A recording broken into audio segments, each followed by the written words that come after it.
Hey everyone, Mr. Mom Collectibles. I am back with another Hot Toys 1/6 scale figure unboxing and review. And today we're going to be looking at MMS 632 Doc Ock Standard Edition from Spider Man No Way Home. And I wanted to do a review of this. I know there's been a ton of other more in-depth reviews than what you'll see here today. I more or less wanted to go over this figure importantly because I did a reaction to video to this, which I'll drop above here when the figure first came out, and I was pretty harsh on the figure, more specifically the head sculpt, in terms of its overall quality and what I thought about it. And I kind of want to go through here and go through the unboxing experience. However, in that reaction video, I did state that although I thought the head sculpt was rather weak, I expected the overall presence of the figure to make up for it to be one that I had to have in the collection. And here's a hint, I wasn't wrong. Like I said, unboxing this figure, the sculpt itself, I'm still not totally impressed on it. I do see improvements compared to the original, but we'll get into that. Standard base here, which I wasn't really a fan of. You do have to realistically use the base with the figure if you want to keep him elevated. That's one thing that I'll be looking into once I complete and get all the villains. Right now, I have Electro, Doc Ock, and Green Goblin will be on the way. I will be looking at some kind of display setup for them. Me personally, I don't like using the Hot Toys bases or rather being forced to use them.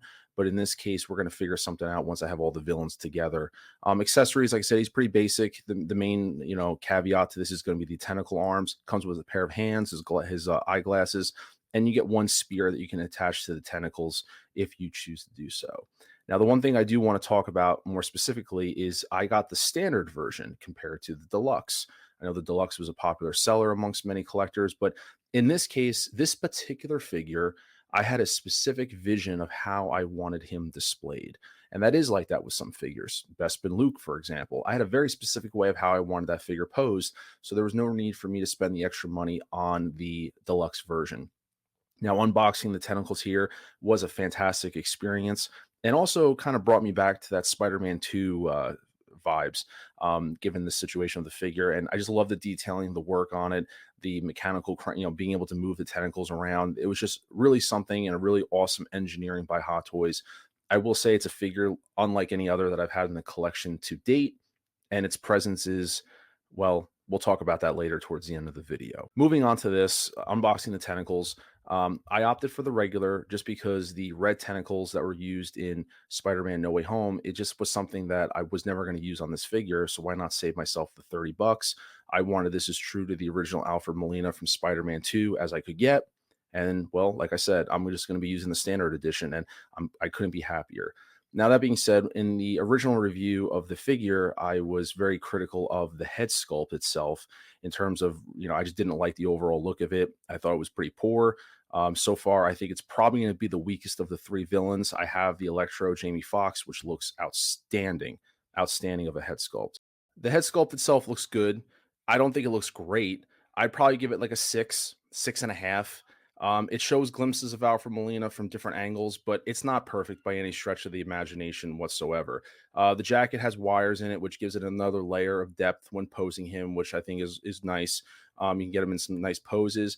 It's a pretty standard body, double layer trench coat, like you would have got. It's not a dead ringer for the Spider-Man 2 version of him, but like I said, I like the layers that it comes with, the wiring and everything like that. Really nice, tailoring on the jacket, everything that you expect from Hot Toys.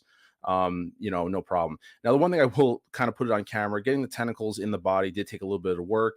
You basically, I've read the instructions, that pin there, you just kind of push and have to, kind of twist it back and forth to get them in.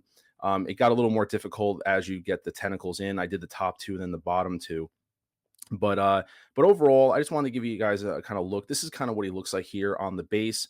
And I posed them up with some figures that I'm going to have in my quote unquote Sinister Six. So far, you have the Electro.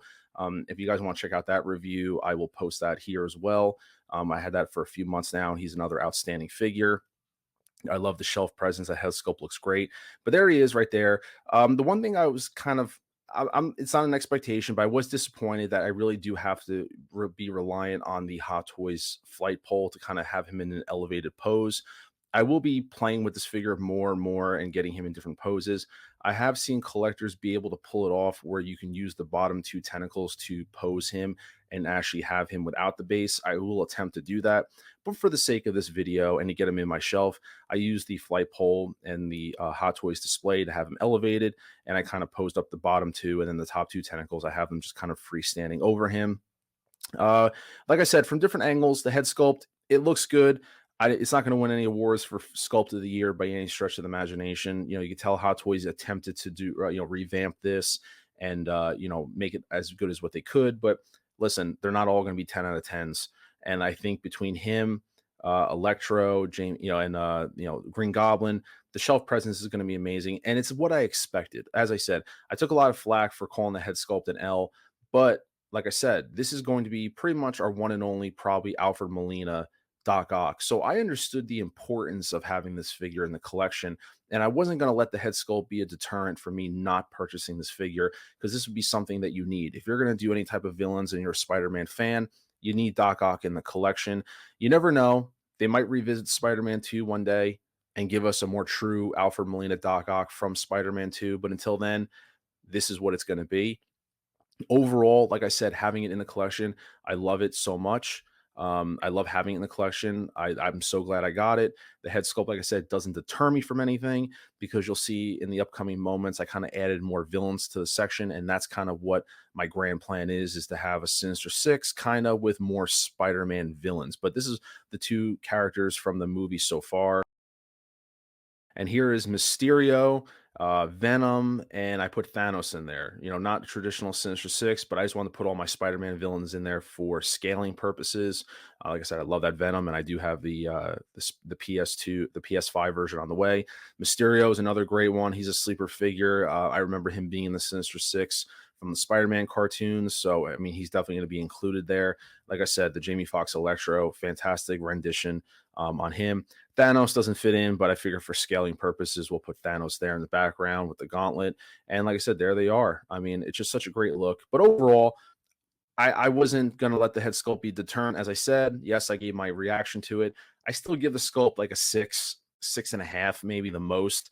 It doesn't break the 7 mark, but like I said, I think the shelf presence alone definitely makes up for it. If this was a figure that didn't have a lot going on, then yeah, you'd be more scrutinizing of the sculpt. But because of the tentacles, the overall presence it brings to the shelf, you can totally overlook that. Like I said, but like I said, guys, this is Mr. Mom Collectibles. Please consider dropping a like on this video and consider subscribing to the channel for this and future content. I thank you all for the support as always. And let me know, drop a comment below your thoughts on this figure. Did you guys pick it up? Are you happy with it? Let me know. But until then, I'll see you guys in the next video. Thank you and take care.